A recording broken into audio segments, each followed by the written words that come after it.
कौन से रूम में हो रही है क्लास भाई? हमारे वाले रूम में, वही रूम नंबर 3 में। आ जाओ। कल वाले क्वेश्चन के सोल्यूशन सेंड कर दें। भेज दी थी ना मैंने पीडीएफ, जो लास्ट क्लास की थी, भेजी थी यार। चलो वापस भेज दूंगा। भेज दी थी भाई। चलें ओके। तो सो फार आज का जो हमारा विषय है वो ये है कि हमें इंटरनल कंट्रोल्स को रिवाइज करना है, पर वो भी किसी सवाल के ज़रिए। तो अगले 2-3 दिन मैं करूँगा ये कि इंटरनल कंट्रोल्स की जितनी तफरीयाँ हो सकती हैं, चाहे कंट्रोल्स हो, चाहे टेस्ट ऑफ कंट्रोल हो, चाहे उसकी रिपोर्टिंग इम्प्लीकेशन हो, वो सब एक साथ देखते हैं। तो होपफुली तुम रिवाइज करके आए होगे, ऐसा ही है? तो किसी से कुछ भी पूछ लूँ? हाँ जी, चलें ओके। सर टाइम बेस्ट है फॉर क्लास, बेशक इस टाइम 2-3 घंटे की क्लास लगा लिया करें। थैंक यू, पर मैंने पूछा नहीं था। सही है, चलें ओके। आगे चलें, हम पहले रिक्वायरमेंट को देखते हैं कितनी खौफनाक है। सही है जी, आ जाएं। रिक्वायरमेंट ये है, इवेल्युएट करें सिचुएशंस को जो कि ऊपर बताई गई हैं, और आइडेंटिफाई करें ऑर्डर्ड रिस्क। तो हमने कह दिया सर, हमने यहाँ पे पहले तो टेस्ट कर लिया Aiza 315, okay. In respect of each matter, इसके हमने कितने नंबर रख दिए?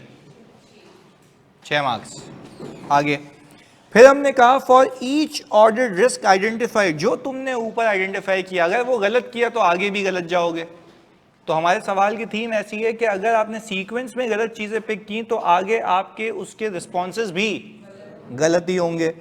और फिर बोल रहे for each identified risk above recommend करो एप्रोप्रिएट इंटरनल कंट्रोल जो आपको लगता है कि इस रिस्क को मिटिगेट करने के लिए जरूरी है। यानी आप ये सोच के आए होगे आज क्लास में सर एक सिचुएशन देंगे, उसमें से मैं कंट्रोल डेफिशिएंसी निकाल लूंगा।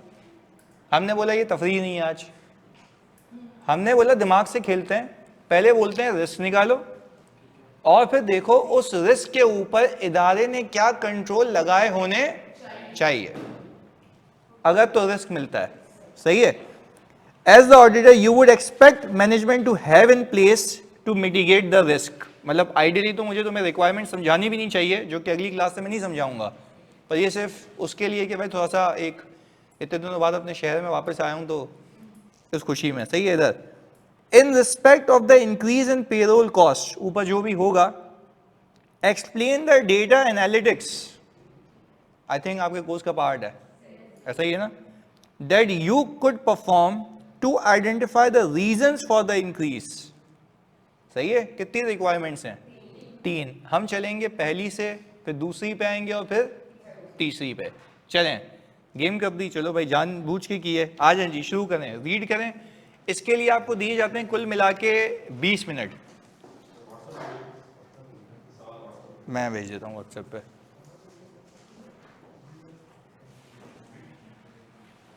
क्या बना दिया ये? अब तो अब करें, अब तो हो गया।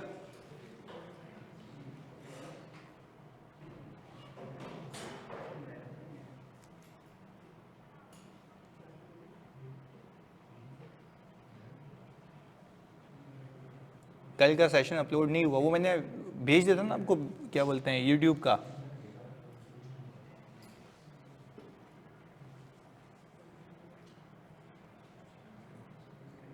हाँ ये तो है आसान जानी। क्वेश्चन ये रहा स्क्रीन पे, मैं भेज भी रहा हूँ, ग्रुप्स पे भेज देता हूँ।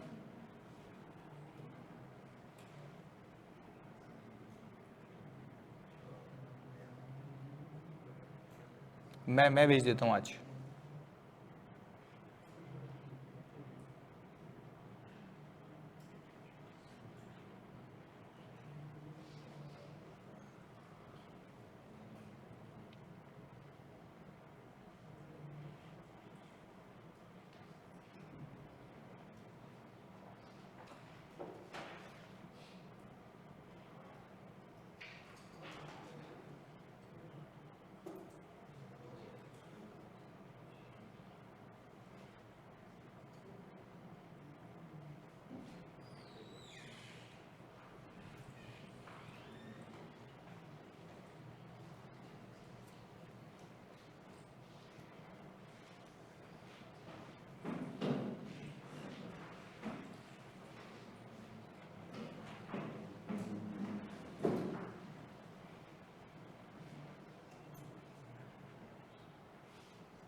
देखो ऑनलाइन तो मैं पूछ भी नहीं पाता था, यहाँ पे लाइव जलील करूँगा।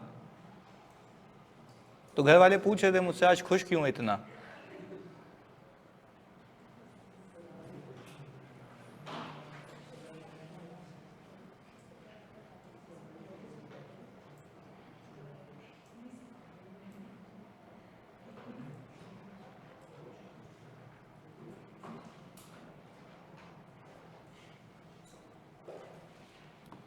हाँ ऐसा तो है।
रिक्वायरमेंट्स भी देखनी है। मैंने ये वैसे फेसबुक पे भी लगा दिया है, बढ़िया देख लो रिक्वायरमेंट्स भी आ गई। सही है।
रिस्क ऑफ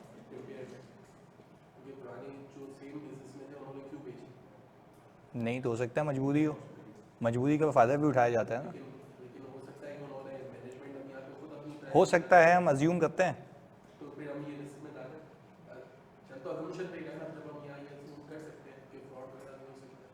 नहीं भाई मतलब एक बात है ना कि तुम जो चीज़ देख के खरीदते हो, यानी निगाह में एक बंदी को लेके आ रहे हो, ये तो अज्यूम नहीं करोगे ना पीछे क्या होगा। जो दिख रहा है वही होगा। सही है।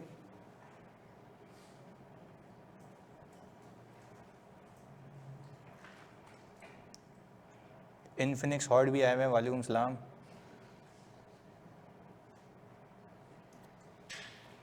पूरा लिखें अदीन तो बात समझ आएगी।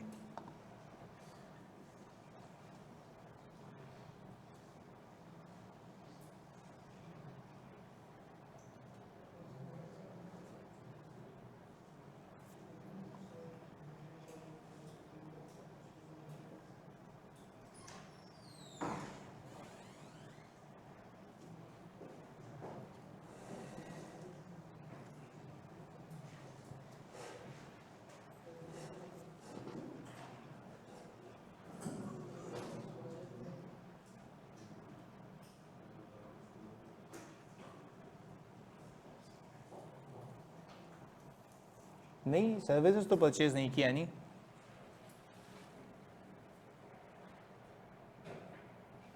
हाँ भाई, रिस्क लिख लिए तो बताएं।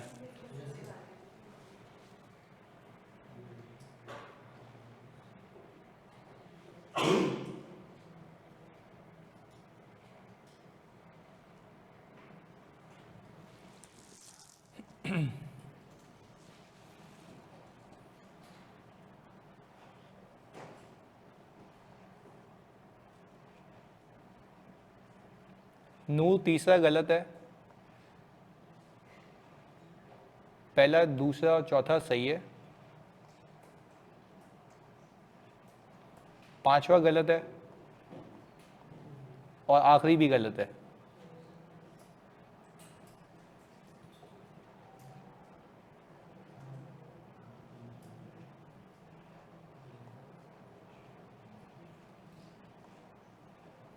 सही है अदीन, राइटली पिक्ड। नूर आपको कह रहा हूँ ना, और किसको कहूँगा।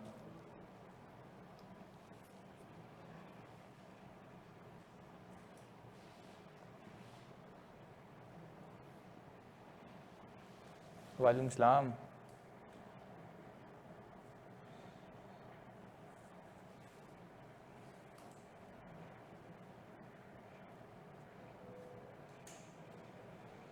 बिल्कुल ARS ऐसा ही है, हो सकता है।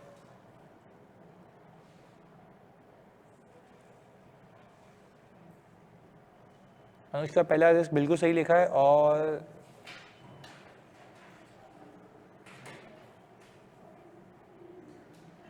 दूसरा भी सही है।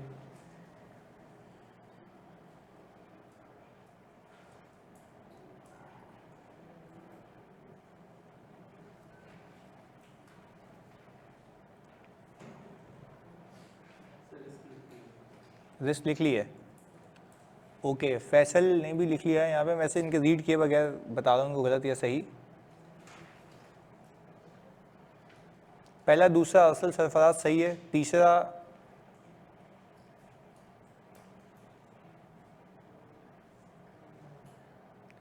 गलत, असल तीसरा गलत है।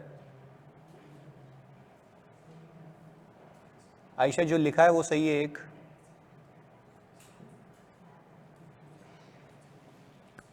लिख लिया, पहले सुनाओ आप। अच्छा देखो, एक तो ये खानदानी रिस्क हो गया, यूजिंग इनकरेक्ट एक्सचेंज रेट, सही है। चलो आगे। अच्छा वैसे यूजिंग इनकरेक्ट एक्सचेंज रेट का रिस्क मैं बताऊं क्यों भी नहीं है। टू फुलफिल एक्सपोर्ट ऑर्डर्स, अभी तो हमने स्टार्ट भी नहीं किया, अभी तो हमने फैसिलिटी ली है। चलो एनीवेज, आपने लिख दिया आगे।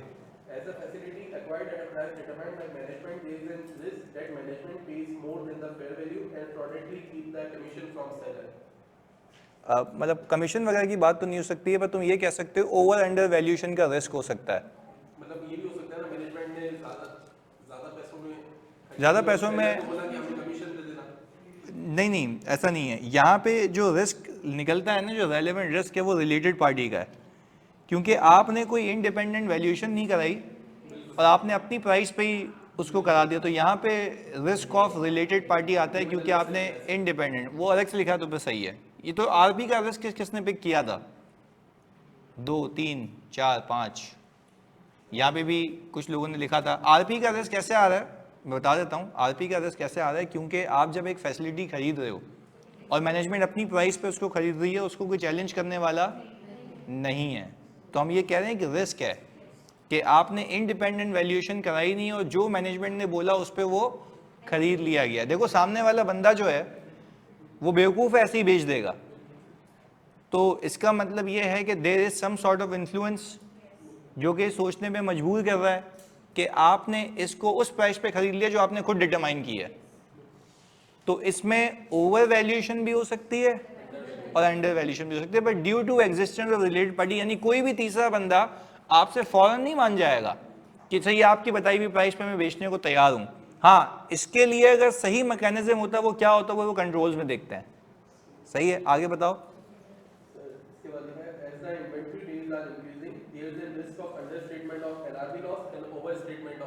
सही है, यानी किस किस ने, पहले ये बता दो ऑनलाइन वालों, सबने ये लिखा था कि क्योंकि आपके इन्वेंट्री डेज इंक्रीज हो रहे हैं यहाँ पे, तो यहाँ पे आपका under statement of NRV loss है और ओवर स्टेटमेंट ऑफ इन्वेंट्री है। ये सही था? अच्छा, अब आपको ये पता है कि आपके एग्जाम लेवल पे सवाल कुछ ऐसे ही आ रहे होते हैं कि आपको रिस्क निकालना है, तो वो तो आप खा पी के ख़त्म कर दोगे। जब मैं एक आईएफ वाले स्पेसिफिक सवाल बनाता हूँ तो वहाँ आप फारिग हो जाते हो। पर सही है, मैंने ये भी देखना है आज की क्लास में कि क्या नॉर्मल हालात सही चल रहे हैं, तो वो सही चल रहे हैं। सही है, आगे और क्या है? As the payroll cost increase significantly, there must be a risk that salaries are paid to those who are not employees of the company. चलो ये भी बिल्कुल सही है कि भाई सैलरी अनएक्सपेक्टेडली इंक्रीज हो रही है तो घोस्ट एम्प्लॉय का रिस्क है, अननेसेसरी ओवर टाइम का रिस्क है। बिल्कुल, ये सारे स्पेसिफिक फैक्टर्स बताने हैं आपने कि अगर ये ओवर स्टेटमेंट है तो हो क्यों सकती है। पहला आपने बोला भाई घोस्ट एम्प्लॉय, बिल्कुल राइटली सेड। दूसरा ओवर टाइम, यस, अप्रूवल के बगैर आपके ओवर टाइम चार्ज हुए जा रहे हैं जो कि होने। तो बेसिकली मुझे ये लगता है यहाँ पे अकरेंस का रिस्क है कि एक चीज हुई नहीं वो पे हुए जा रही है। एग्रीड है? क्योंकि भाई हम तो कह रहे हैं ना होनी नहीं चाहिए और वो रिकॉर्ड हुई हुई है, तो एक मसला ये है। तो हमें ये वाला रिस्क है कि भाई बिला वजह तो रिकॉर्ड नहीं कर रही है लोग, जबकि वो बनते ही नहीं है, बोनस बनता ही नहीं है, ओवर टाइम बनता ही नहीं है, घोस्ट एम्प्लॉय होने नहीं चाहिए, तो कैसे रिकॉर्ड हो रहे हैं वो। तो एक ये बात आती है हमारे पास। चलें, ओके, तो क्या हम ये कह सकते हैं कि इस चीज़ के अंदर, अच्छा ये कह रहे हैं फरजान सर कोटेशन रेज नहीं हुआ तो कंट्रोल रिस्क नहीं होना, हम कंट्रोल रिस्क या इनहेरेंट रिस्क की बात कर रहे हैं या रिस्क की बात कर रहे हैं?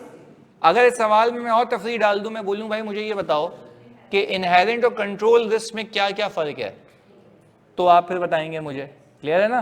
तो अभी हम बात ये नहीं कर रहे, अभी हम बात ये कर रहे हैं कि रिस्क मुझे बता दो। आई एम इनडिफरेंट अबाउट कि यहाँ पे कंट्रोल से रिस्क आ रहा है या इनहेरेंट रिस्क आ रहा है। उसके बाद की मेरी रिक्वायरमेंट अलग है कि मैं जो पूछ रहा हूँ कि इसके ऊपर क्या क्या कंट्रोल होने चाहिए। यहाँ तक तो मुझे पता था कि रिस्क तो चलो निकाल लोगे क्योंकि ये पॉइंट पे मुझे पहुँचाना था। अब इसके आगे जो कंट्रोल्स हैं वो आप देखेंगे कि क्या होने चाहिए। चले पहले तो अभी पहले उसको समअप करते हैं ना। आप लोगों ने मुझे ये बता दिया कि सर हमें ये पता है कि एक तो पीपी की ओवर और अंडर वैल्यूएशन का रिस्क है, इन्वॉल्वमेंट ऑफ रिलेटेड पार्टी का रिस्क है। दो रिस्क हो गए एक ही सिचुएशन से। तीसरा एनआरवी का, एनआरवी कैसे पता? इन्वेंट्री होल्डिंग डेज आपके क्या हो गए, इंक्रीज हो गए, तो देयर इज अ रिस्क कि आपकी इन्वेंट्री लोअर ऑफ कॉस्ट और एनआरवी पे कैरी ना हुई हुई हो। अच्छा एक और चीज जो किसी ने लिखी होगी तो बड़ा प्लस पॉइंट है उसके लिए, मुझे ऐसा लगता है कि कुछ हो सकता है कि ऐसी इन्वेंट्री भी हो जो कि किताबों में दिख रही हो पर फिजिकली मौजूद ना हो। इन्वेंट्री डेज बढ़ते जा रहे हैं ना आपके, तो ऐसा हो सकता है कि आप रिकॉर्ड किए जा रहे हो जबकि फिजिकली मौजूद ना हो। तो ये डेज इंक्रीज होने का खदशा ये भी है। प्राइमरीली लोअर ऑफ कॉस्ट तो है ही है, पर मैं ये कह रहा हूं कि भाई क्योंकि अननेसेसरीली आपकी इन्वेंट्री पाइलअप होती जा रही है तो हो सकता है वो फिजिकली मौजूद ना हो। क्योंकि देखो ना एक आपकी इन्वेंट्री लेवल बढ़ता जा रहा है, अब हो सकता है वो ना हो। मैं कह रहा हूँ लिखने को लिख सकते हो, पर अगर आपने सिर्फ ये लिखा हुआ है लोअर ऑफ कॉस्ट और एनआरवी, कोई इशू वाली बात नहीं है, पूरे नंबर हैं उसके। अच्छा अब एक सवाल है यास्मीन अनवर का, बिल्कुल पूछें सर। आरपी का बता दें, मैं भी बता देता हूँ। देखो भाई मुझे एक बात बताओ, मैं एक कंपनी हूँ, मैं एक फैसिलिटी खरीदना चाहता हूँ। मुझे एक बात बताओ, फैसिलिटी मैं ऐसे ही खरीद लूंगा या उसकी मार्केट से कोटेशंस लूंगा? ऐसे ही पैसे दे दूंगा उसको? नहीं, कभी भी कोई चीज़ खरीदूंगा भाई, इवन अपने लिए खरीदने जाते हो तो मेरा भाई आप 10 जगहों पे चेक करते हो कि वो चीज़ है कितने की। यहाँ पे आप ये कैसे कह सकते हो कि मैनेजमेंट ने अपनी वैल्यूएशन पे चीज़ खरीद ली, तो क्या वो रिलायबल होगी?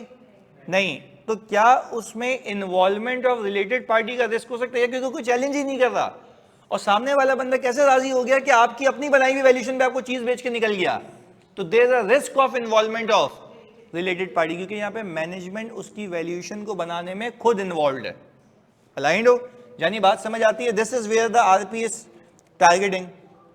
ऐसा है? जल्दी बताएं फहद। अच्छा फहद कह रहे हैं कि सर क्योंकि हमने रिलेटेड पार्टी के चैप्टर में कुछ अल्फाज पढ़े हैं कि transaction outside the normal course of business, ये वही तो है? ओ भाई क्या transaction outside the normal course of business नहीं है ये? कि outside the normal course of business का मतलब है आप उस प्राइस पे एग्री करेंगे जिसको किसी ने चैलेंज ही नहीं किया। एक बात तो ये है। अच्छा आप लोगों ने बेसिक क्या सीखा हुआ है कि मैंने अननेसेसरी डिस्काउंट दे दी है, उससे मैं रेंट चार्ज नहीं कर रहा, ओ भाई ये तो दुनिया में कोई भी पढ़ा देगा। पर ये तो यूनिक सिचुएशंस है ना जहां पे आपको पता लग रहा है कि मैनेजमेंट की अपनी बनाई हुई चीज पे सामने वाला एग्री कर गया है। तो ये बात बता रहा हूं, तो है ये transaction outside the normal course of business ही। अब आपका बीइंग एन ऑडिटर दिमाग ये चलना चाहिए कि क्या this involves existence of related party. क्या मैंने कंफर्मेशन से कहा कि आरपी है, या मैं रिस्क कह रहा हूं? एंड मैं रिस्क इसलिए कह रहा हूं क्योंकि ये ट्रांजैक्शन अनयूजुअल है, outside the normal course of business है। क्लियर है जी? जानी सवाल था तुम्हारा। सर ये एक और ये हो सकता है कि पहले से सेम लाइन ऑफ बिजनेस में जो फैक्ट्री तो वो रेडी फॉर यूज पहले हो गई हो, हमने उसको रेकग्नाइज बाद में किया होता है। नहीं, फैसिलिटी तो रेडी फॉर यूज ही है वो वाली, हम तो चलते फिरती फैसिलिटी को खरीद रहे हैं, उसमें वो वाला रिस्क है ही नहीं ना। वो तो तब होता जब मैं CWIP खरीदता, मैं बना रहा होता तो कैपिटलाइजेशन का रिस्क होता, यहाँ पे वो एप्लीकेबल नहीं है।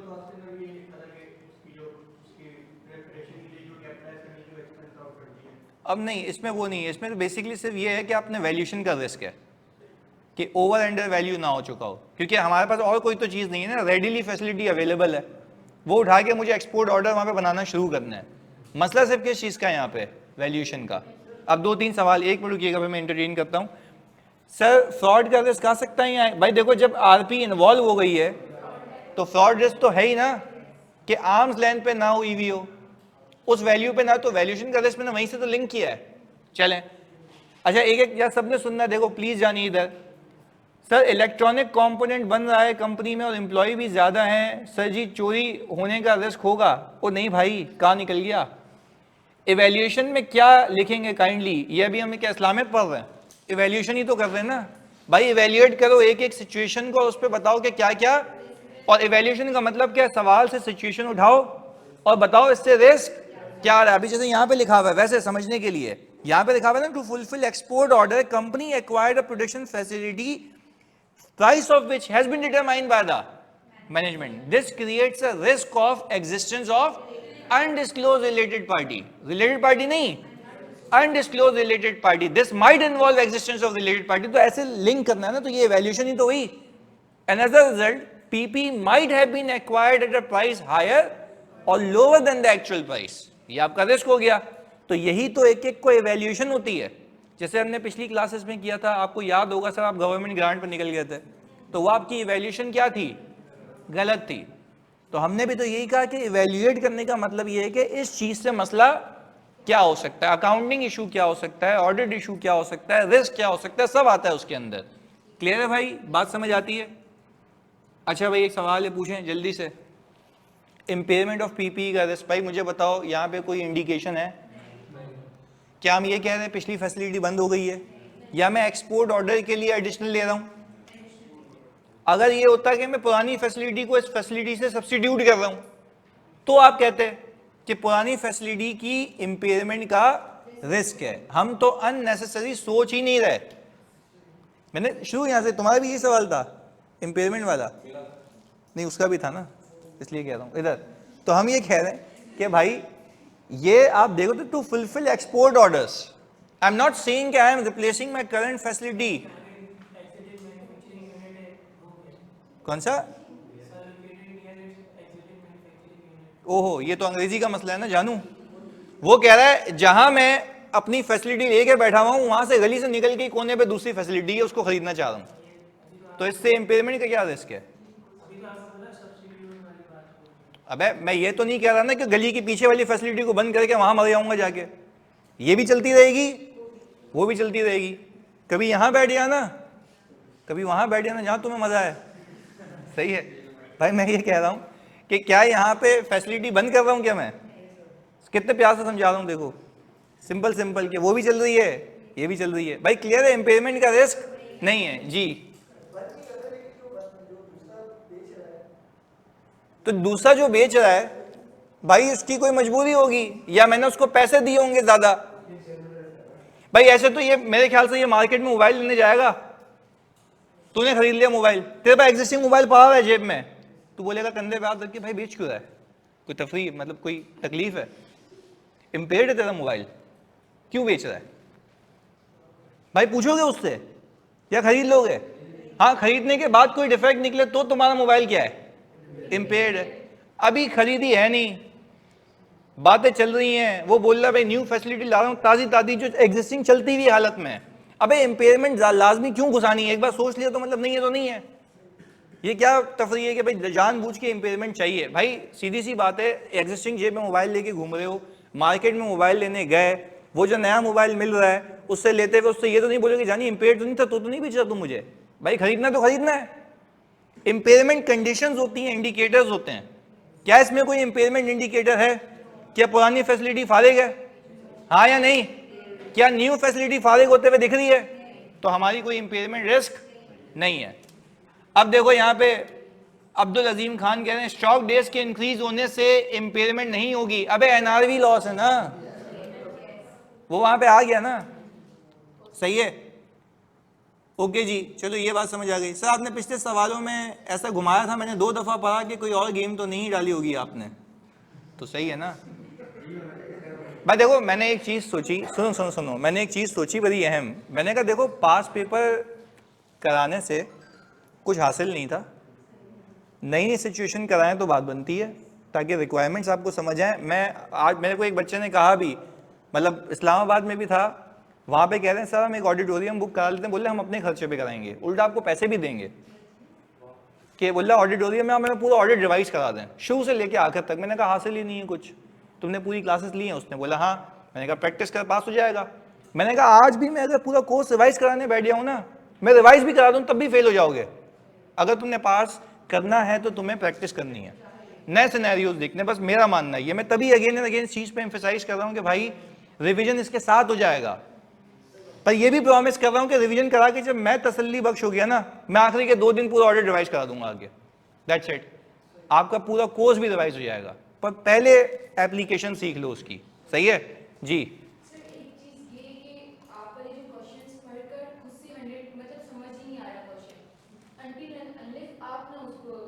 वो तो भाई का क्वेश्चन है ना, तो एग्जाम में ऐसा क्वेश्चन भी नहीं होगा ना। भाई वो कह रही है कि सर देखें आज जो मैंने आपको सवाल कराया था ना, आप लोगों को जो सवाल दिया था वो याद है गवर्नमेंट ग्रांट वाला, मैंने आज सीए फाइनल वाले को कराया, सबने गलत किया, सबने गलत किया, एक बच्चे ने सही नहीं किया, सब गवर्नमेंट ग्रांट के प्रोसीजर लिख के आए हुए थे। मैंने उनको भी दलील किया, तो मैंने कहा भाई क्यों? उसने बोला सर क्यों, हमारे पास पेपर तो हो रहे हैं, आप ही के नहीं हो रहे सवाल। तो वो भी पास करके ही पहुंचे ना ऊपर। वो जो सेशन 1 2 जो तुमने पिछले देखे ना लगे हुए पोर्टल पे, वो ये करके ऊपर पहुंचे। अब जब ये करा रहा हूँ तो उनसे ये नहीं हो रहे।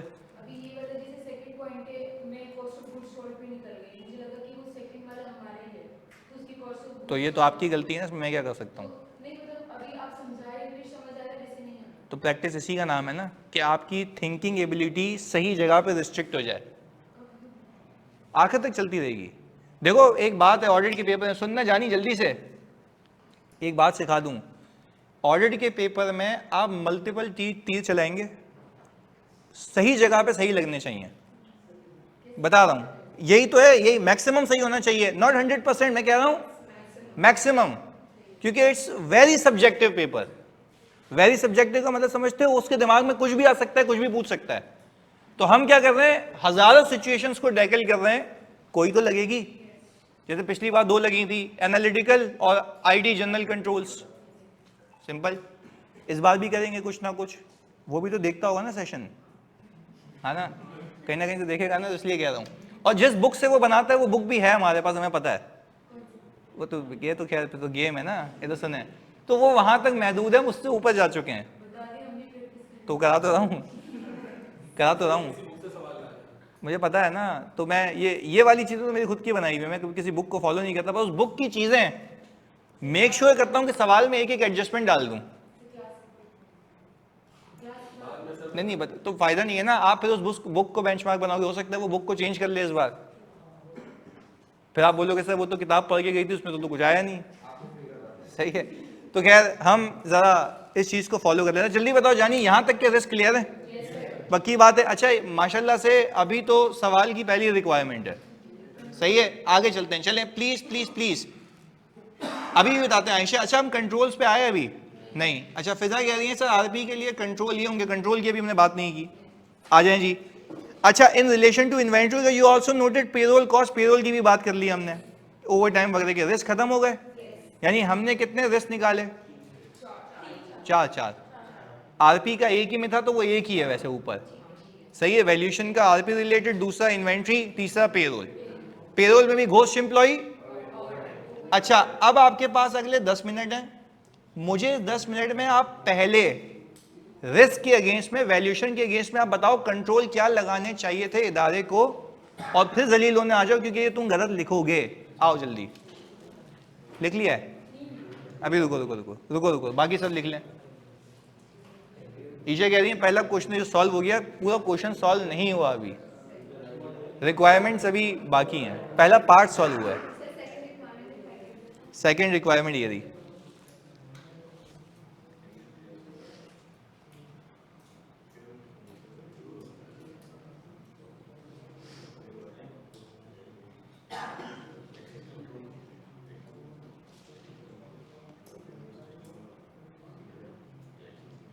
पार्ट सी पे भी आया नहीं है साइम भाई, तो क्यों चले गए पार्ट सी पे?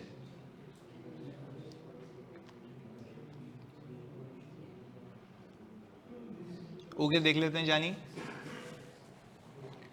नहीं देखो, अच्छा मुझे बताओ, कंट्रोल भी सीक्वेंस में लिखना है, पहले रिस्क के अगेंस्ट में पहले, दूसरे के अगेंस्ट में दूसरे, तीसरे के अगेंस्ट में, मिक्स करके लिखा है ना, एग्जामिनर बुला लेगा वापस समझने के लिए, पहला दूसरा और तीसरा। पर हेडिंग डालोगे ना, controls against the risk of, control against the risk of, control against the, और you may go in a tabular format, risk controls, अच्छा सर, एग्जाम में भी एक भी पार्ट्स आएंगे तो ये अलग अलग पेजेस पे होंगे? अलग अलग पेजेस पे होंगे।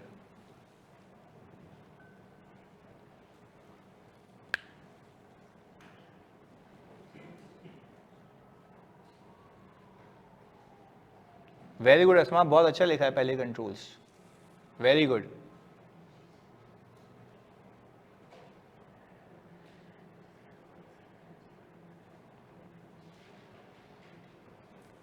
हो सकता है, हो सकता है, सही कह रहे हो।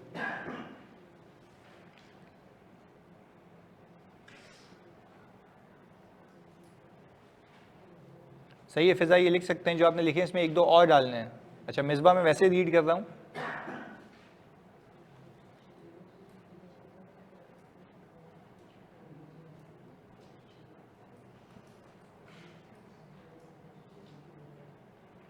आपने मिक्स करके लिख दिया मिसबा, सारे कंट्रोल एक साथ बता दिया आपने, पहले वाले के अलग बताने।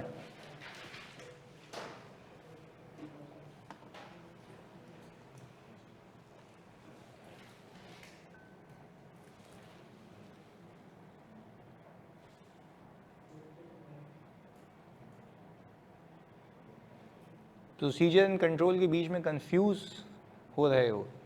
कंट्रोल एक्टिविटी होती है भाई, एक्टिविटी टेस्ट करना, कि कोई जो काम इदारा करे उससे वो रिस्क मिटिगेट हो जाए, जैसे कि क्रेडिट लिमिट का सेट करना, वो कंट्रोल है।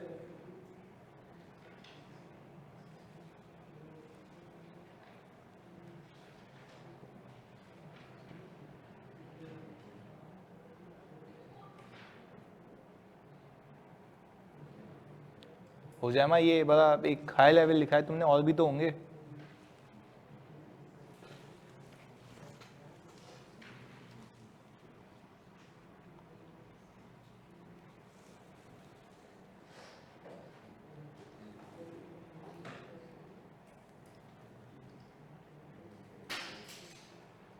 एक्सचेंज रेट वाला गलत लिखा है भाई, क्यों लिख दिया ये?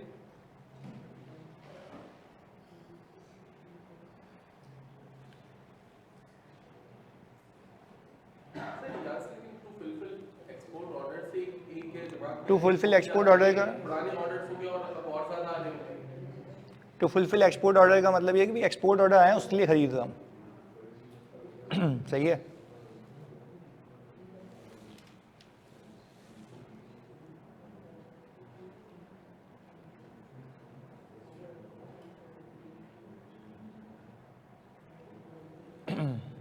सही है नूर, एक्सेप्टेबल है।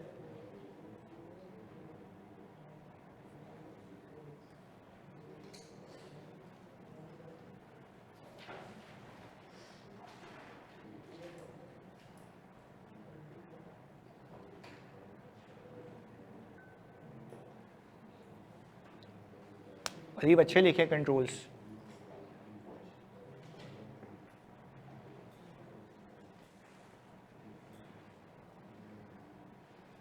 ARS ये रेलेवेंट कंट्रोल है।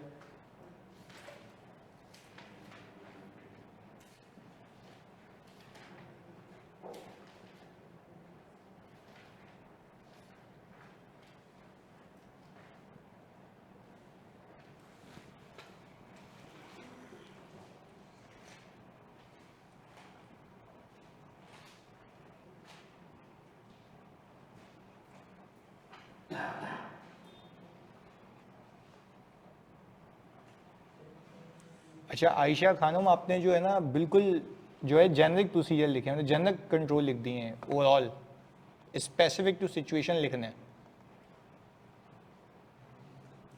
एक दो लग जाएंगे इसमें से, बस समझ आ जाएगा कि इसने बस लिख दिए हैं।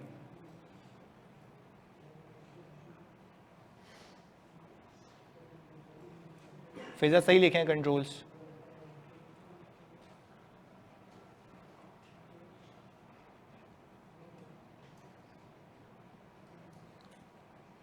रुतबा मंजूर सही लिखे हैं बिल्कुल कंट्रोल पहले रिस्क के अगेंस्ट में।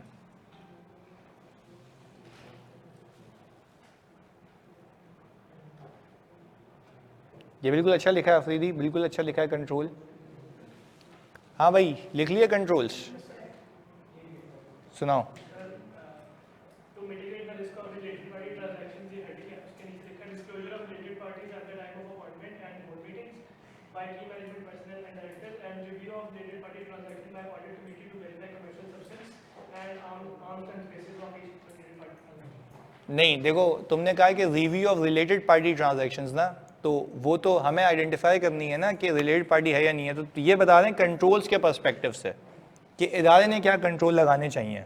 वापस से रीड करना पहला। Disclosure of related parties at the time of appointment of key and board meeting by key management personnel and directors। ये समझ नहीं है, इसका उर्दू तर्जुमा बताओ क्या लिखना चाहा। Point of view से आप अपने सारे disclosure करेंगे, आपके कौन-कौन रिश्तेदार हैं, related parties के लिस्ट करेंगे, कंप्लीट होगी बात। अच्छा यानी आप कह रहे हो, मतलब पढ़ के नहीं वैसे समझ आया कि आप ये कह रहे हो कि at the time of their appointment आप चाह रहे हो कि वो अपने सारे फैमिली और पर्सनल रिलेशनशिप को डिस्क्लोज करें। एक तो ये कंट्रोल हो गया, चलो सही है। दूसरा Related party transactions should be reviewed by audit committee to verify commercial substance and to verify that the transaction is at an arm's length basis। सही है। तीसरा दो लिखे थे। अच्छा इसमें ये नहीं होना चाहिए कि जो मैनेजमेंट के लोग इस ट्रांजैक्शन में इन्वॉल्व हैं उनसे रिप्रेजेंटेशन ली जाए मैनेजमेंट की तरफ से, मैनेजमेंट खुद ले, ये मेक श्योर करने के लिए कि क्या कोई ये लोग रिलेटेड पार्टी में मुलविस तो नहीं है, यानी इनके कोई पर्सनल बिजनेस इंटरेस्ट तो नहीं है। फिर से रिपीट करता हूँ, मैंने कहा मेरा रिस्क ये है कि भाई ये रिलेटेड पार्टी ट्रांजैक्शन ना हो, सही है। तो एक कंट्रोल ये भी बनाया जा सकता है ना कि at the time of execution of transaction in लोगों से जो इसकी वैल्यूएशन में इन्वॉल्व हैं उनसे लिखवाया जाए कि आपका इसमें कोई पर्सनल इंटरेस्ट नहीं है,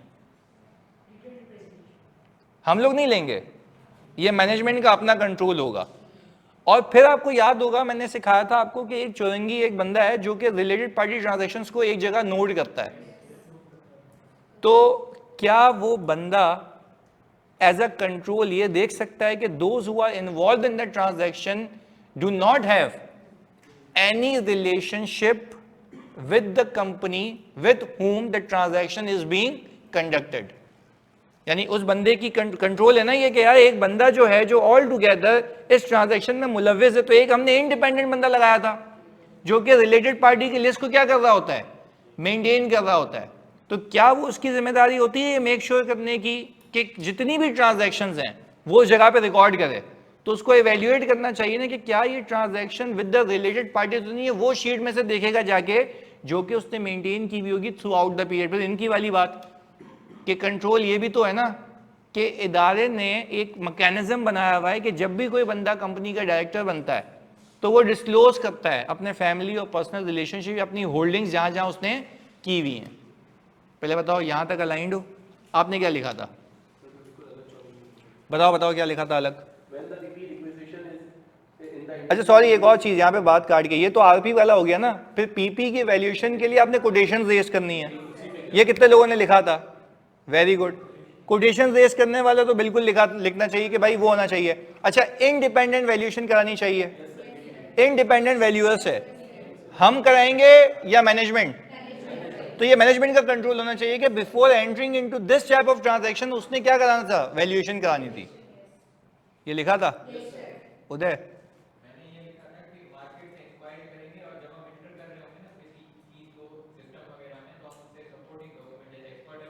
नहीं नहीं नहीं, तुम अकाउंटिंग की तरफ निकल गए। हम कह रहे हैं कि इस ट्रांजैक्शन को सही करार देने के लिए क्या कंट्रोल्स होते हैं। तो पहले तुम्हारा रिस्क किसका था, जल्दी बताओ, वैल्यूएशन का। फिर सुकून से बात कर लेते हैं। अच्छा सुनना बच्चों, फोकस के साथ प्लीज सारे बच्चे इधर। हम कह रहे हैं पहले एक एक करके रिस्क को रखते हैं सामने, उसके अगेंस्ट में कंट्रोल। रिस्क था आपका इम्प्रॉपर वैल्यूएशन का, उसके लिए कोटेशंस लेना बनता है, हाँ या नहीं? ओके अच्छा, कोटेशन लेना बनता है। Quotation should be approve by independent authority after due consideration. अच्छा तीसरा, क्या आप लोगों ने ऑल टुगेदर प्लीज सुनना, इंडिपेंडेंट वैल्यूएशन करानी थी, इंडिपेंडेंट वैल्यूएशन एक्सपर्ट से। इससे क्या हासिल होगा, वैल्यू सही होगी, उसमें कोई बायसनेस नहीं होगी। अच्छा अब रही बात किस चीज की, आरपी की। एक मिनट, इसके बाद बात किसकी बच गई? तो आरपी रिलेटेड रिस्क के अंदर आप यही बोलोगे ना कि वो जो आरपी का रजिस्टर मेंटेन करता है एक बंदा, वो जाके ये मेक श्योर करेगा कि इस ट्रांजैक्शन में जो भी वैल्यूएशन में इन्वॉल्व है वो कोई मुलविस तो और फिर अगेन जो इन्होंने लिखा कि वो ड्यूली अप्रूव्ड होगा बोर्ड ऑफ डायरेक्टर्स से, क्योंकि उसके बगैर ये ट्रांजैक्शन कंडक्ट, अगर ये कंट्रोल लगे हुए हैं तो likelihood of unidentified related party transaction क्या हो जाता है, कम हो जाता है। जी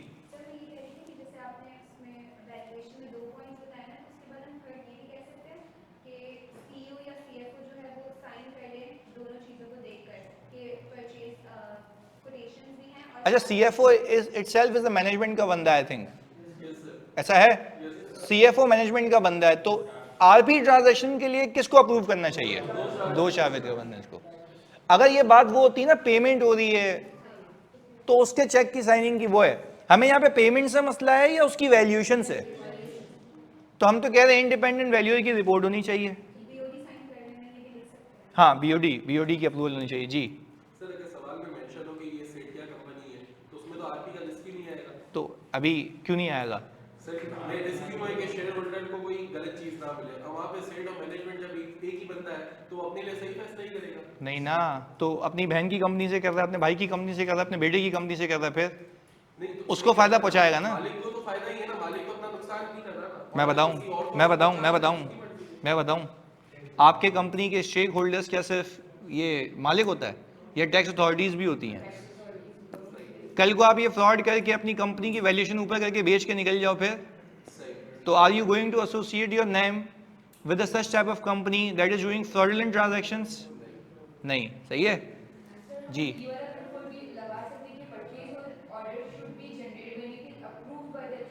सुने सुने, परचेज ऑर्डर बोलो ना। अच्छा यहाँ पे मैं इन्वेंट्री खरीद रहा हूँ, परचेज ऑर्डर कहाँ से आ गया भाई? फिक्स एसेट साइकिल में आपने लिखा है ना, फिक्स एसेट साइकिल जब आप पढ़ा रहे थे ना, ये फैसिलिटी, अबे परचेज ऑर्डर यहाँ पे तब आएगा ना जब मैं, मुझे एक बात बताओ, मैं एक फैसिलिटी खरीद रहा हूँ, पहले तो यूं पहले अपने दिमाग को क्लियर कर लेते हैं। इधर आ जाओ, अभी क्लियर करते हैं दिमाग को। ओ भाई यहाँ पे मैं कोई गुड्स नहीं खरीद रहा, ये लैपटॉप नहीं खरीद के आ जो मैं लोगों से अलग अलग लूंगा। यहाँ पे एक फैसिलिटी खरीद रहा हूँ पूरी, उसका परचेज ऑर्डर क्या करूंगा? मैं ये कह रहा हूँ, मेरा देखो यहाँ पे जो रिस्क है ना, मैं उस रिस्क के स्पेसिफिक कंट्रोल्स पूछ रहा हूँ, रिस्क ऑफ वैल्यूएशन है। अच्छा मैं ये नहीं कह रहा कि मैंने आपको सिचुएशन नहीं दी, मैं बोलूंगा ये बताओ इसमें कंट्रोल इवैल्यूएट करो क्या डेफिशिएंसी है, वो मैंने पूछा ही नहीं है। वो मैं बोल रहा हूँ जो आपका रिस्क है उस पर स्पेसिफिक कंट्रोल्स होने क्या चाहिए। तो एक अगेन वापस से, क्या इसमें इंडिपेंडेंट वैल्यूएशन रिपोर्ट होनी चाहिए थी? अच्छा रिलेटेड पार्टी के रजिस्टर से उन लोगों की रिलेटेड रेफरेंस निकालने चाहिए थे, ये देखने के लिए कि जिससे ट्रांजैक्शन हो रही है क्या वो कहीं रिलेटेड पार्टी तो नहीं है। और ये पूरी ट्रांजैक्शन किससे अप्रूव होनी चाहिए थी? बीओडी, दो चार विद गवर्नेंस है, ये इसका रेलेवेंट कंट्रोल से। जी जानी बताओ।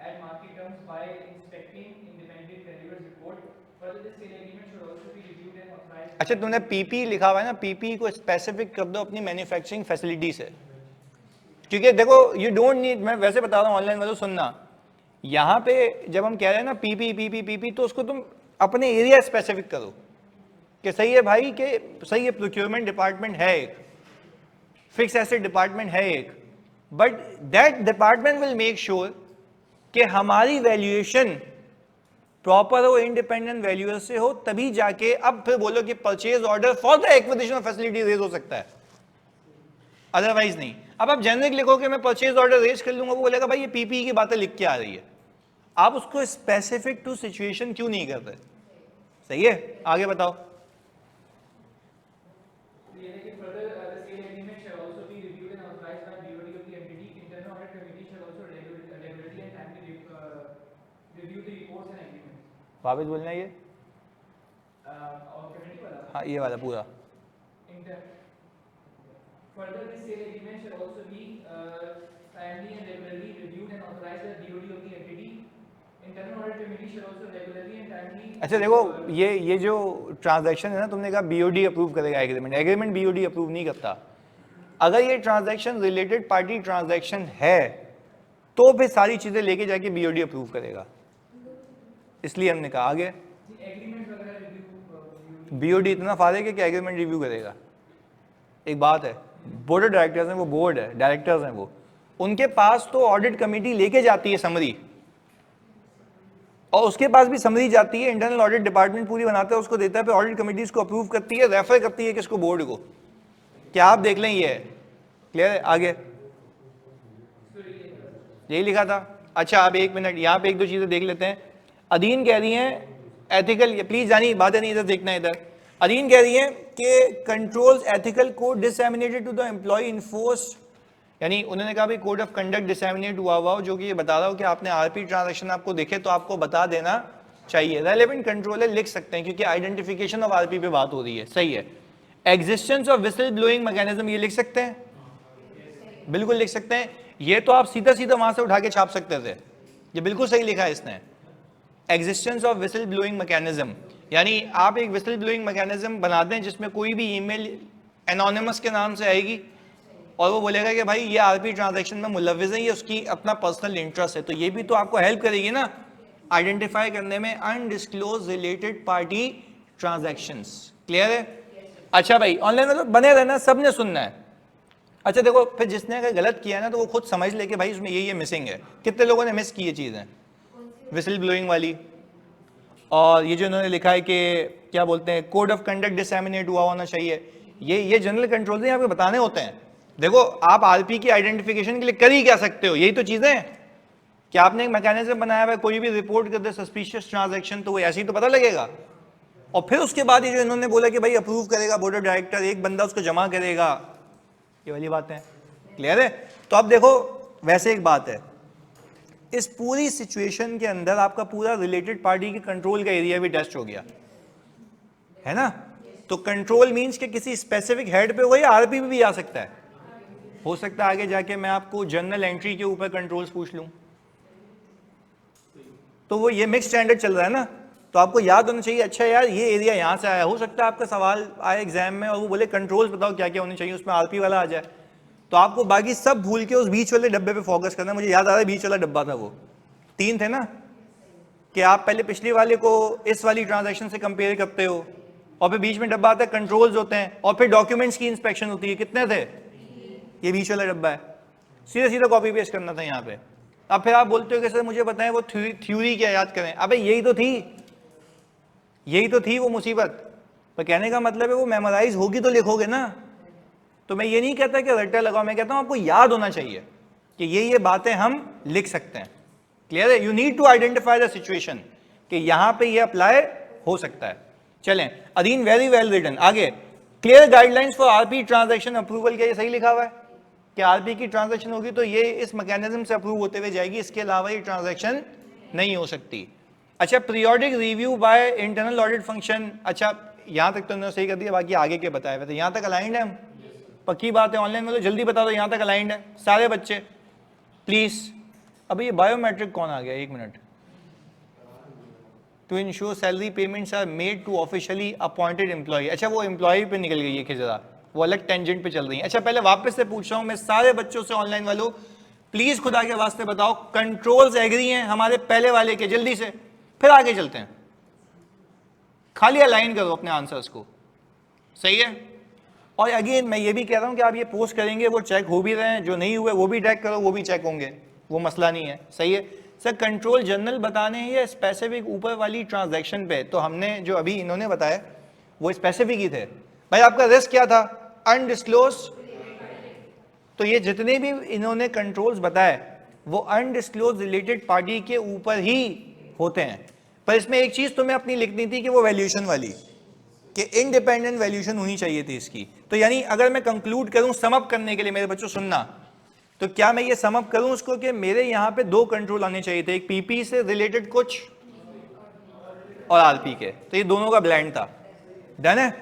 ये हमारा कंक्लूजन है पहले वाले का कि पीपी से रिलेटेड कुछ और आरपी का। डन है? चलें ऑनलाइन वालों एग्रीड हो यहां से जल्दी से। सर एथिक्स वाला कंट्रोल रिवाइज कर दें एक बार, हैं? मैं रिवाइज कर लूं?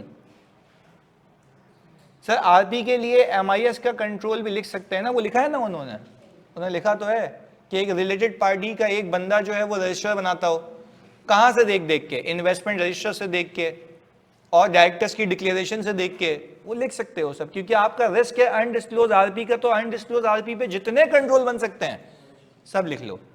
क्लियर है? चलें। कौन सा? इंडिपेंडेंट होता है, उसका और कोई काम नहीं होता, उसको अपॉइंट इसलिए किया गया होता है कि वो आरपी की ट्रांजैक्शंस एक जगह जमा करता रहे, सही है। अच्छा सर कंट्रोल हमेशा जनरल होता है, क्या पता ऐसी ट्रांजैक्शन दोबारा हो ही ना, है? अबे क्या लिख रहा है? कंट्रोल हमेशा जनरल होता है और क्या पता ऐसी ट्रांजैक्शन दोबारा हो ही ना। अबे तो तभी तो कह रहा हूं कि अगर ये ट्रांजैक्शन हो रही है तो इस ट्रांजैक्शन के होने से पहले विसल ब्लोइंग में कोई बता देगा कि ये लोग उसके जानने वाले हैं, तो क्या आरपी ट्रांजैक्शन सामने आ जाएगी? बिल्कुल आ जाएगी। तो हम भी तो यही कह रहे हैं। अच्छा एक चीज है, सुनना जल्दी से मेरे बच्चों सुनना। एक चीज है, एक कंपनी है जो हमारा एक बंदा बैठा हुआ है शेयर होल्डर रजिस्टर से देख के, उसको पता लगा हमने उसमें इन्वेस्टमेंट की हुई है 25% की, तो वो क्या हो गई हमारी? एसोसिएट। आरपी ने भी बोलो एसोसिएट हो गई। एसोसिएट रिलेटेड पार्टी होती है, ओके। अच्छा हमने क्या किया, वो जब उठा के देखा तो हमें उस बंदे को हमने बोला देख भाई सारी ट्रांजैक्शंस जो हुई हैं, तो उसने देखा, उसने एक पीपी की खरीदो फरोख्त के लिए जो भी पीयू बन के आया है, जो भी हम खरीदारी कर रहे हैं उसकी, उस फैसिलिटी की, वो उस बंदे के पास जाएगी, वो बंदा बोलेगा पहले चेक कर तू अपने पास कि क्या ये वो पार्टी जिससे ये ट्रांजैक्शन हो रही है क्या वो आरपी तो नहीं है। उसने रजिस्टर देखा, उसने बोला भाई हाँ यार ये आरपी के रजिस्टर में आ रही है, ये तो एसोसिएट है। इसने बोला भाई वापस लेके जाओ, वैल्यूएशन कराओ, ऑडिट कमेटी से अप्रूव कराओ, बोर्ड अप्रूव करेगा, फिर आगे जाएगी। आ गई सामने? वो जो अनडिस्क्लोज रिलेटेड पार्टी या फ्रॉड का रिस्क था वो क्या हो गया? पर ये सब ओवरराइड भी तो हो सकता है, हाँ या नहीं? पर वो इनहेरेंट रिस्क है ना, तो इसलिए तो हमने रिस्क कहा था इसको। अब क्या मैं इस पर सब्सटेंटिव नहीं करूंगा? अबे करूंगा नहीं करूंगा? तो क्या मैं रिलेटेड पार्टी पे काम नहीं करूंगा? तो वो बंदे ने अगर छुपा भी लिया होगा मैं फिर इन्वेस्टमेंट रजिस्टर उठाऊंगा, क्योंकि वो तो उसने कंट्रोल लगाया था, तो उसने कंट्रोल अगर परफॉर्म नहीं किया तो मैं करूंगा, तो वो क्या कहलाएगा? सब्सटेंटिव। वो क्या कहलाएगा? मैंने आपको बताया था ना कि यार हम जब रिलेटेड पार्टी पे काम करेंगे तो वही काम हम वापस से करेंगे जो किसको करने चाहिए? मैनेजमेंट को। अब मैं पता है क्या करूंगा, मैं अपने टीम मेंबर्स को बोलूंगा भाई देख ये रिलेटेड पार्टी की ये लिस्ट है, सबके मुंह पे फेंकूंगा, मतलब दूंगा उनको। मैं उनको बोलूंगा भाई ये लो ये लो ये लो ये लो ये लो, ये सारी आरपीज हैं, इनसे कोई ट्रांजैक्शन हो तो मुझे अलर्ट कर देना। अच्छा मुझे एक चौरंगी बैठी हुई थी फर्म में, उसने बोला सर देखें ये इस आरपी से ट्रांजैक्शन हुई है। मेरा दिमाग क्लिक किया भाई ये तो वही रिस्क था जिसमें वैल्यूएशन का मसला है, मैनेजमेंट ने खुद की है। मैं मैनेजमेंट से रिपोर्ट मांगा हूं, बोल लिया भाई काय की रिपोर्ट, हमने खुद वैल्यू लगाई है। मैंने कहा भाई उसकी बेसिस तो बता दे। उसने बोला बस हमने देखा इतने एकड़ की जमीन है, 1 एकड़ का रेट इतना चल रहा है, मल्टीप्लाई किया, पैसे दे दिए। मैंने कहा भाई ये कौन सी वैल्यूएशन है यार, एक्सपर्ट का है? उसने बोला एक्सपर्ट तो है ही नहीं, हमारा रिस्क और बढ़ गया। और इन्वॉल्व भी कौन है? आरपी। अच्छा जब हमने अपने, अच्छा फिर क्या मैं एक्सपर्ट हूं इसका? किसको लगाऊं? ऑडिट एक्सपर्ट को, जैसे ही ऑडिट एक्सपर्ट को लगाया, सुनना पूरी कहानी कनेक्ट कर लेते हैं ना, जैसे ही ऑडिट एक्सपर्ट को लगाया, हमारे एक्सपर्ट ने कहा कि भाई इसकी वैल्यू तो इससे 3 गुना कम है, इसने तो महंगा खरीदा है, तो ये क्यों किया होगा? पैसे बाहर निकालने के लिए, ताकि डिविडेंड ना देना पड़े, पीपी के नाम पे पैसे बाहर कर लो। तो हो गया आरपी की वजह से भंड। कैसे पकड़ में आया? रिस्क। कैसे पकड़ में आया? और फिर आरपी पे पकड़ा गया ये। तो हम तो उलट सोच रहे हैं यार, हम ये कह रहे हैं पहले ये बताओ कि तुम क्या कंट्रोल लगाते अगर तुम इस जगह पे अकाउंटिंग सही करना चाहते। बात समझ आ रही है? तो मैंने तुम्हें वो एंगल भी बता दिया कि मैं क्या करूंगा इसको पकड़ने के लिए। पहले बताओ ऑनलाइन वाले बच्चों, अब क्लियर है? जल्दी से दिमाग में फिक्स होती है ये बात कि मैं भी करता तो ये फ्रॉड ऐसे ही पकड़ में आ जाता। अभी आते आते कल जब मैं आ रहा था वापस, तो 1.5 बिलियन की कहानी पकड़ के आया मैं, 1.5 बिलियन, बस 1.5 बिलियन। सही है। खैर, तो कहने का मतलब ये है कि भाई वो भी आरपी, वो भी रिलेटेड पार्टी, तो खैर वो अभी डिस्क्लोज नहीं कर सकते, जब हो जाएगा तब बताएंगे, अभी हो जाएगा कुछ दिनों में। सही है। खैर, तो पहले बताओ मेरे बच्चों, प्लीज याद देखो, अगेन अगेन अगेन मैं तुम्हें एम्फसाइज कर रहा हूं बार बार, ये पेपर फेल नहीं करना है। तुम्हें लॉजिक समझ आई कि मैंने कंट्रोल्स क्या पूछे थे, कि वो क्या करेगा कि सारी चीजें सही हो जाएं। एग्रीड है? और फिर मैंने ये भी बता दिया कि उसके एवज में सब्सटेंटिवली क्या करता। क्लियर है? ओके, चलें, ये बात समझ आ गई। अब अगले पे चलते हैं, होपफुली लिख लिया होगा। अब मैं जिससे पूछूंगा, जानी आप बता दो, इन्वेंट्री वाला क्या लिखा? लिखा है नहीं लिखा? इन्वेंट्री के रिस्क के ऊपर control. Timely checking by management का नंबर नहीं मिलेगा बल्लू। पीरियोडिक स्टॉक काउंट्स होने चाहिए। ओके, दूसरा एजिंग होनी चाहिए। Very good. तीसरा, अच्छा, एक्सेप्शन रिपोर्ट होनी चाहिए। ओल्ड आउटस्टैंडिंग आपके मुंह पे आ जाए सीधी सीधी। किसने लिखा एक्सेप्शन रिपोर्ट? कितने लोगों ने नहीं लिखा एक्सेप्शन रिपोर्ट वाला? इन्वेंट्री में मैंने सिखाया है, कहीं भी यूज हो सकता है ये, मतलब कहीं भी का मतलब ऐसे नहीं कहीं भी लिख दिया, रेलेवेंट। अच्छा, ऐसा हो सकता है कि आप एक लिमिट चेक लगा दो कि सर्टेन डेज से इन्वेंट्री ऊपर हो जाए तो आपको पॉपअप नोटिफिकेशन आ जाए, है? तो ये आईडी कंट्रोल भी हो गया, तो यूज करो यहां पे आईडी कंट्रोल एक्सेप्शन रिपोर्ट वाला, कि limit check control should be placed whenever inventory days exceed XYZ number of days, it is populated on the screen of the inventory manager. Clear है ना? लिखने का तरीका है, बताओ कि वो कंट्रोल लगेगा तो कैसे लगेगा। एक्सेप्शन रिपोर्ट लग सकती है, यानी अब अगर सादा खुशबू कंट्रोल देखें, ageing, periodic counts, identification of obsolete inventory and setting aside obsolete inventory. चलो लिख सकते हैं, पर इतना रेलेवेंट है, पर इतना नहीं है। हम आप ये देखो कि इसको केटर करने के लिए क्या होना चाहिए था। स्टॉक काउंट के वक्त जो है वो फिक्स्ड एम्प्लॉइज लेकिन इंडिपेंडेंट बंदों को स्टॉक काउंट करना चाहिए, और उस शीट्स के ऊपर वो काउंट के इश्यूज हैं, वो काउंट के इश्यूज हैं। अच्छा, वो अलग सीन है। हम यहाँ पे वैल्यूएशन की बात कर रहे हैं। तो वो ऑब्सोलीट इन्वेंट्री अगर सही वैल्यू पे रिकॉर्ड हो जाए तो उस पर क्या कंट्रोल होगा, हमसे उसकी बात करनी है। लेकिन आपने यहाँ पे एक शब्द ऐड किया था ना कि कोई हो सकता है वो इन्वेंट्री अवेलेबल ही ना हो, तो वो काउंट हो रहा है ना, तो फिर काउंट वाले भी तो लगेंगे ना। तो फिर तुम वही तो कह रहा हूँ ना, तुम लिख रहे हो ना काउंट हो रहा, तो उसी में चिपकाओ ना कि इंडिपेंडेंट परसेंट काउंट करेंगे। इतनी लंबी नहीं करते ना उसमें। चलें, अच्छा सर, एक minute. Reorder level of inventory should be set bye the management. या ये सही लिखा है अनुष्का ने? जल्दी बताओ कि क्या ये हो सकता है कि रीऑर्डर लेवल सेट हो जाए उसके बगैर इन्वेंट्री ऑर्डर, तो क्या वो बल्किंग ऑफ इन्वेंट्री बच सकती है वहां से? बिल्कुल सही लिखा है, वेरी गुड, बिल्कुल सही लिखा है। हाँ जी। और sir at the time of purchase GR quantity जो मेंशन होगी जीआरएन पे, उसको परचेज ऑर्डर से वेरीफाई करेंगे ताकि ओवर स्टेटमेंट ऑफ इन्वेंट्री का रिस्क ना है। ये नहीं, वहाँ नहीं। अभी हम सिर्फ वैल्यूएशन जी। यानी ऐसा हो सकता है कि हम एक फिनिश गुड की इन्वेंट्री की लिमिट सेट कर देंगे, अगर इतने पे आ जाए तो हम प्रोडक्शन रोक दें।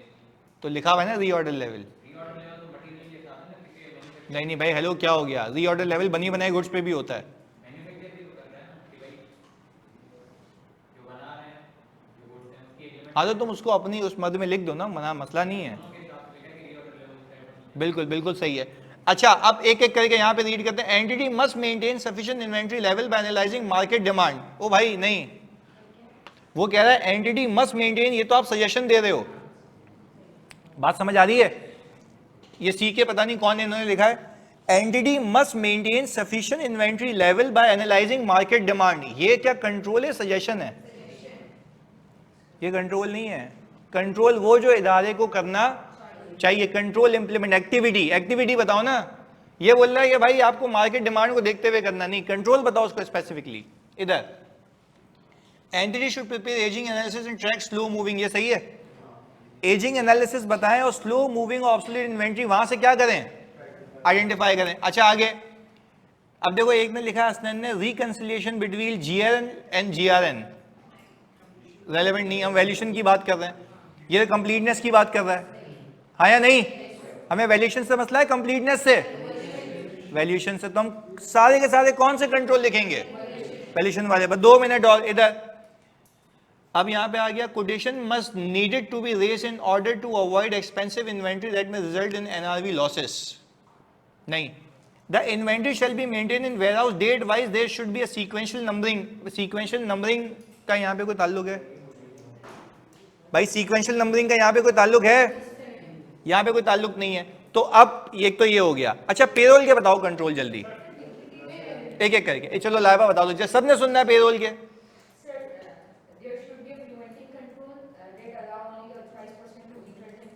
Very good. एक ऑथराइज बंदे को ही अलाउड हो कि वो सिस्टम में एंटर कर सके, उसके अलावा किसी को ऑथराइज होना प्रिवेंटिव कंट्रोल हो गया। इसको क्या लिमिटेड एक्सेस राइट्स कह सकते हैं? वेरी गुड यार, आगे बताओ। एक्सेप्शन रिपोर्ट कैसे सीन करेंगे, लिखो कैसे। मतलब अगर ये लिख के आ जाओगी कि एक्सेप्शन रिपोर्ट का सीन ऑन कर लेना ब्रो, तो नहीं होगा ना। एक्सेप्शन रिपोर्ट, जानी तू बता जल्दी से, वो बताएगा। हाँ जी,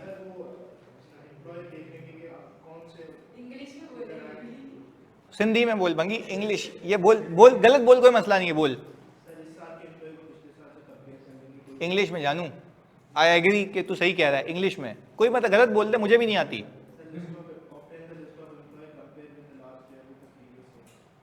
यानी यानी यानी हम ये लिख सकते हैं कि we can compare current year employees with the last year employees to see the changes. We can make month on month comparison as well in order to make sure. अच्छा ये मैं वो कंट्रोल नहीं बता रहा, मैं प्रोसीजर बता रहा हूं, वो एनालिटिक्स वाला नीचे वाला, वैसे बता रहा हूं, क्लियर कर दिया। हम कंट्रोल की बात कर रहे हैं, जो आप कह रहे हो ना कि पिछले साल से कंपेयर कर लूंगा, वो प्रोसीजर है। अभी पहले कंट्रोल्स की बात कर रहे हैं हम। अच्छा एक और चीज, एक बच्चे ने लिखा है यहाँ पे, एक मिनट सुन लो, यहाँ पे भी बताना है ना। यहाँ पे बच्चे ये कह रहे हैं विसिल ब्लोइंग यहाँ पे क्यों होगा, यहाँ पे रेलेवेंट नहीं है। सुने, एक्सेप्शन रिपोर्ट सही है, ओवर टाइम आर की एक्सेप्शन रिपोर्ट आ जाए, ऐसा है तो ये रेलेवेंट कंट्रोल है, ताकि ओवर स्टेटमेंट आपकी डिटेक्ट हो सके। डिपार्टमेंट के हेड की अप्रूवल होनी चाहिए। जी आगे।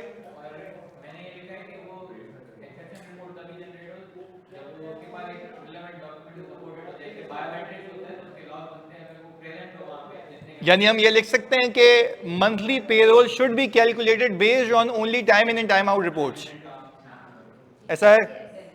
अच्छा ओके, एक तो हाँ, और अनऑथराइज बंदा वहां पे एंटर ना हो सके। जी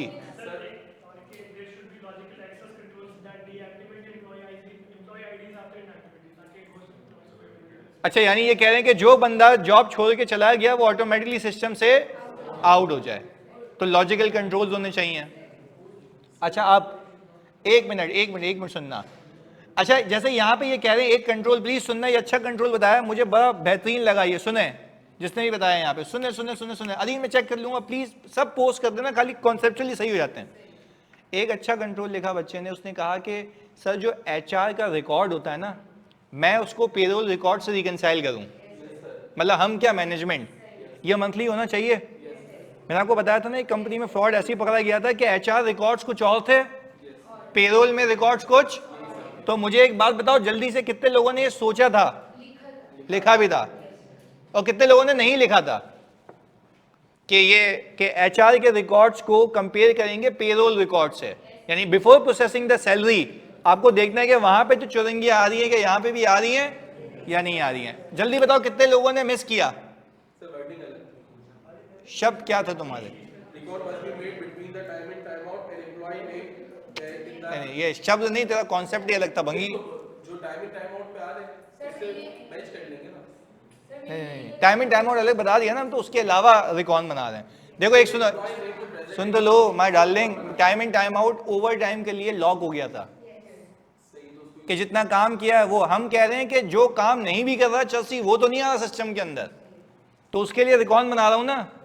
तो जो डेली नहीं आ रहा उसका टाइम इन टाइम आउट भी नहीं आएगा, तो एम्प्लॉय ने अबे भाई ये ओवरराइड को डिटेक्ट करने के लिए ना, घोस्ट एम्प्लॉइज को ओवरराइड नहीं हो सकता, तो यही है ना।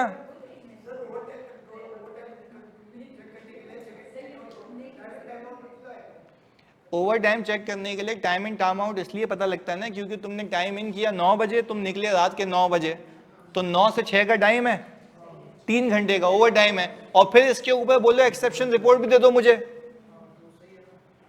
तो हम भी तो यही कह रहे हैं, मना कब किया? 1 मिनट रुकना भाई। अच्छा जानी 1 मिनट रुक जाओ बच्चों, 1 मिनट। ऐसे ये खदीजा ने लिखा है, सुनो यार प्लीज, बातें नहीं। Segregation of duty between person who enters the employee into the system, person who calculate the salary, सही है? हाँ या नहीं? अच्छा अब आगे limit access control should be placed where only the authorized person can make changes in the payroll. तीसरा, exception report generated for overtime must be approved by the departmental head. चौथा, exception report ये हो गया, monthly report should be calculated based on the time and time of report, reconcile HR records by the payroll record before processing salary. यही controls थे, और ये सीधे लिख सकते थे आप जी। तो ये हो गया ना कंपैरिजन, जब एचआर रिकॉर्ड्स आपने किया वो हेड काउंट ही था जी।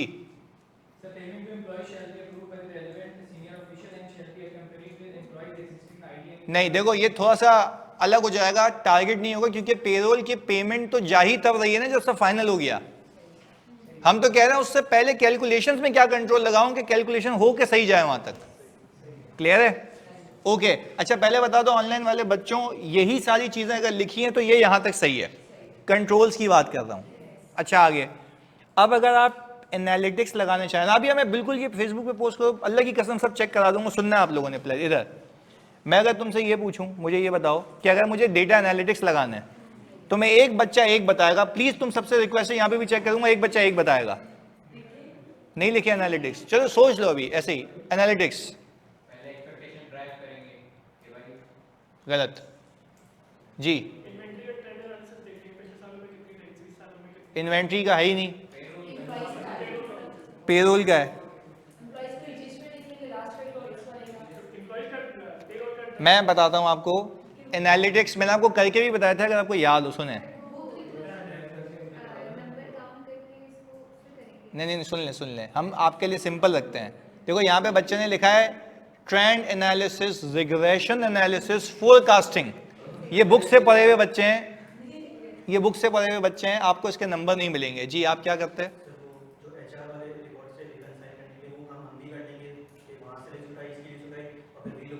वेरी गुड, ये जवाब है। हम ये कर सकते हैं कि employee by employee we look up लगा के मैं ये देख सकता हूं कि वहां पे एक बंदे की सैलरी एचआर रिकॉर्ड में कितनी तय पाई है और पेरोल शीट में कितनी आ रही है, तो 1 मिनट में डिफरेंस आ सकता है, पर एम्प्लॉय डिफरेंस निकल सकता है वी लुकअप लगा के। मैंने आपको स्पेसिफिकली करके दिखाया था कि मैंने क्या कहा, एक शीट है जिसके अंदर ऑल टुगेदर, देखो आपको फिल्टर लगाना, ये नहीं भाई 1 मिनट, ये स्नैपचैट थोड़ी ना फिल्टर लगा के तस्वीर भेज रहे हो। इधर सुनो, मैं ये कह रहा हूं कि भाई सुकून से लिखने का तरीका होगा, we will make या we can make a comparison between the HR record and the payroll record employee by employee to identify unusual variances in the pay scale.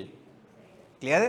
वापस से रिपीट करता हूं, we can make a comparison between the salary appearing in the HR record and the salary appearing in the payroll sheet and evaluate where the differences are. And evaluate where the, तो क्या ये आप employ by employ कर सकते हो और वे filter लगा लो, देख लो किसकी एक्सीड हो रही है, डिफरेंस किस में आ रहा है। तो ये हो गया एनालिटिक्स। जल्दी बताओ ऑनलाइन वाले, ये बात समझ आ रही है? जल्दी से सबको बता दिया वापस से, जल्दी बताओ। पहले मेरे बच्चों मेरी बात सुनो, यहां तक क्लियर है? और मैं तुम्हें बता दूं डेटा एनालिटिक्स से वो सवाल पूछेगा और मैंने तुम्हें प्रैक्टिकल सवाल कराए, थ्योरेटिकल तो तुम्हें रीड करना ही करना है, मैं ये भी ऐसे पूछता रहूंगा। चलो पहले बताओ, एक अल्लाह को हाजिर नाजिर जान के, प्लीज सुनो इधर, जानी बातें नहीं बाबू इधर।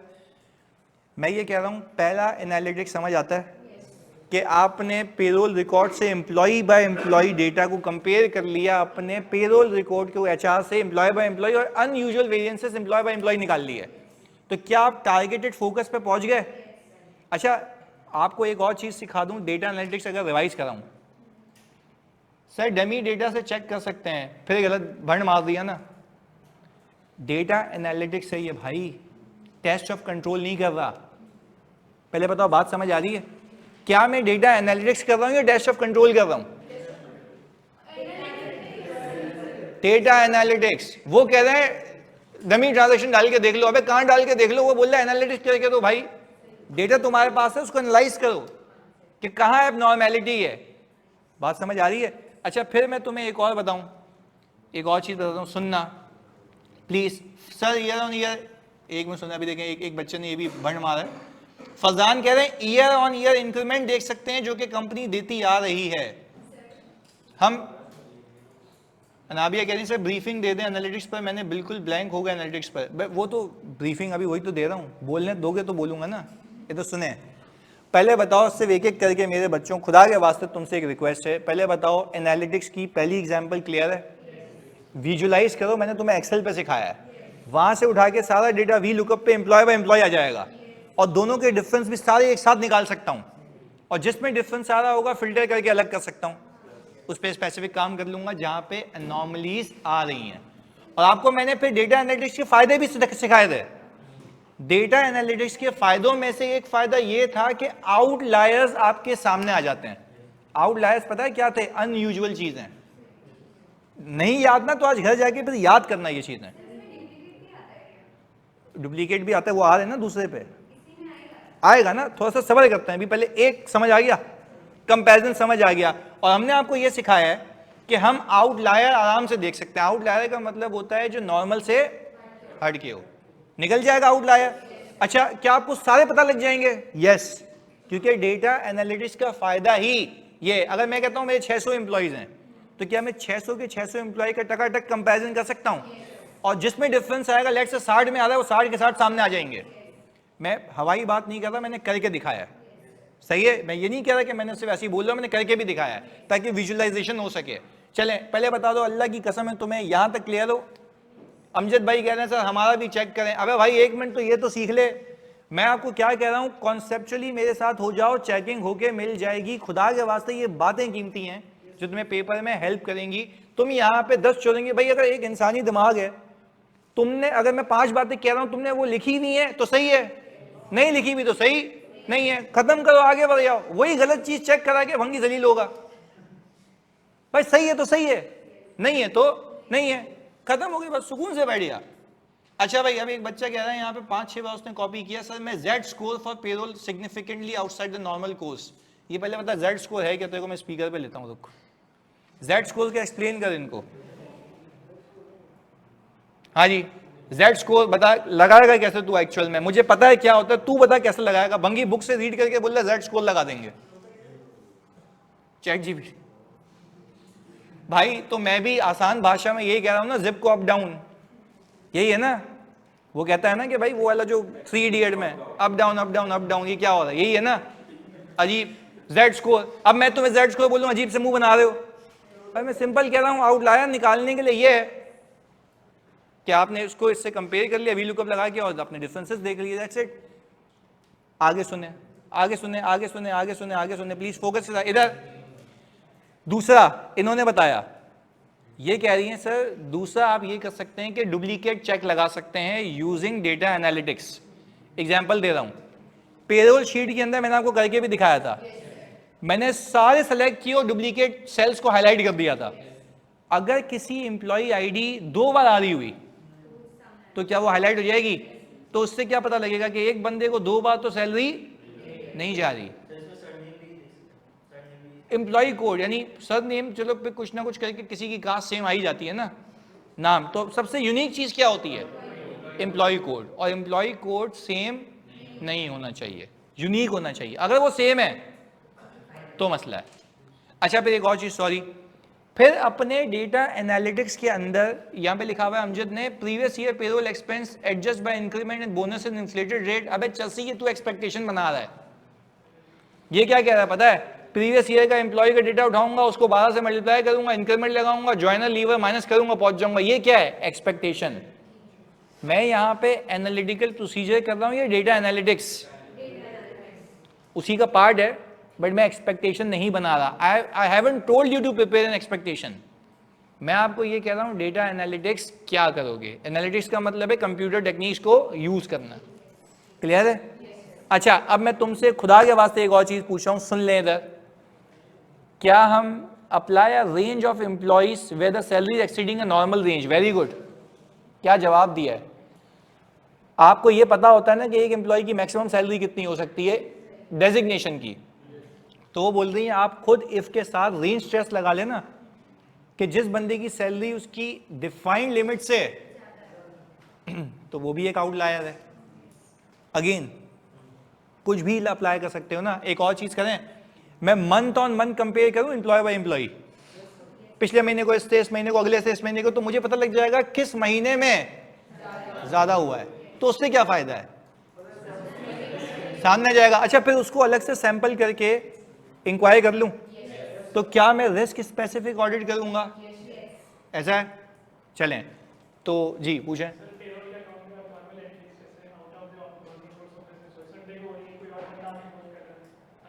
वो तो जेई टेस्टिंग हो गई ना, वो तो जेनेरिक हो गया ना। हम तो कह रहे हैं पेरोल रिकॉर्ड पे स्पेशली क्या करोगे। सही है, जेई टेस्टिंग तो अपनी जगह।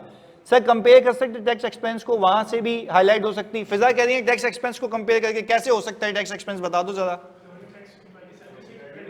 तो एक मिनट सुन ले ना, सुन ले, मैं आपको बताता हूँ ना। अबे जब पे उतनी कर रहा तो टैक्स भी ज्यादा कटेगा। तुमने बोला अच्छा मैं काम करता हूँ ग्रॉसअप करके देखता हूँ, तुम बोलोगे ओह सेम आंसर आ रहा है, क्या बात है। अबे तो चलसी उसी से वापस जा रहे हो तो वही आएगा ना, नहीं है ये बात समझ। अबे भाई जो सैलरी पे की है विद होल्डिंग उसी पे कटेगा। नहीं पे ऐसे उसका बाप भी करेगा, 15 दिनों में एफबीआर आ जाएगा, वो करेगा, वो अलग चोरेंगी है। हम कह रहे हैं, वो कह रही है सर वो जो आपका टैक्स डिडक्ट हुआ है उससे वर्क बैक कर लें। मैं कह रहा हूं करके देख लो, वही आंसर आएगा। हाँ अलग अलग स्लैब अलग अलग लगेगा। तो मैं कह रहा हूं अलग अलग स्लैब, किसी की 1 मिलियन सैलरी हो तो उस पर वही टैक्स लगेगा। तो मैं उस सब पे एफ का फॉर्मूला लगा के सबको ग्रॉसअप करके चेक करूंगा, वही आंसर आएगा।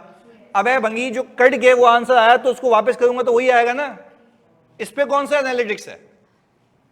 क्लियर है? चलें ओके जी। Identify hours recorded on vacation days. हमने एक बार में लिखा identify hours recorded on vacation. Amjad Khan नीचे कह रहे हैं यस। सुने सही है भाई, तू सही जा रहा है। तो सुनो, ये वही है जिसको मैनेजर बनना था इधर। सुने अब नमाज का टाइम मांग रहा है, सुने इधर अभी चल रहे, सुने सुने सुने।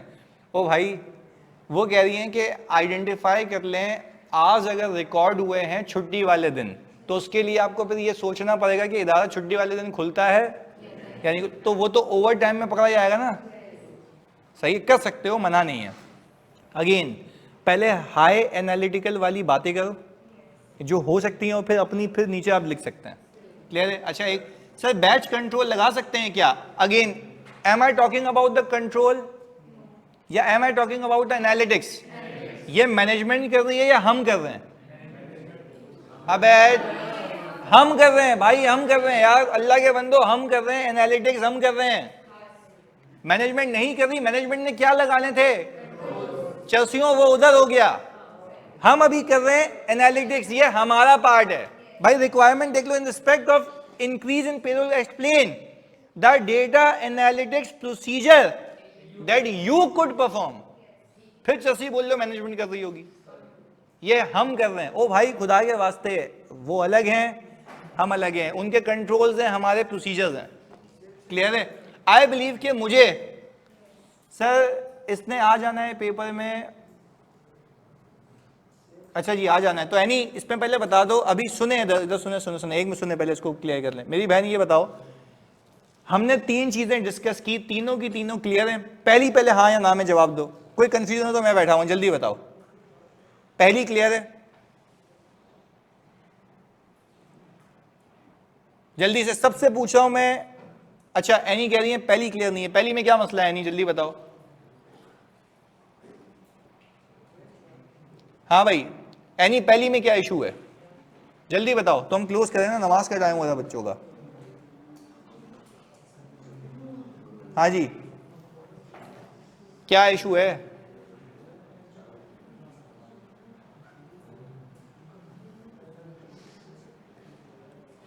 यार एनी मैंने पूछा क्या, सुन लो एक मिनट इधर। मैंने पूछा है एनी से, हमारी बहन से, कि पहली चीज क्लियर है, वो बोल रही है मुझे एनालिटिक्स में कंफ्यूजन है। पहली चीज एनालिटिक्स थी, क्या है? पहला रिस्क है। मैं आपसे ये पूछ रहा हूं क्या आपको रिस्क क्लियर है? मैं सिर्फ आपसे ये पूछ रहा हूं। अबे एक मिनट रुक जा यार, असल मैं निकाल दूंगा क्लास से ये। हाँ क्या लिख रहा है, रुक जा, सबर कर। एनी मेरी बहन, मैं अल्लाह की कसम देके पूछ रहा हूं, पहली का मतलब रिस्क है यार, लिखो ना। दोबारा लेने पड़ेंगे लेक्चर तो फिर वो आपका मसला। इस क्लास में मैं तुम सबसे पूछता हूं रिस्क क्लियर है?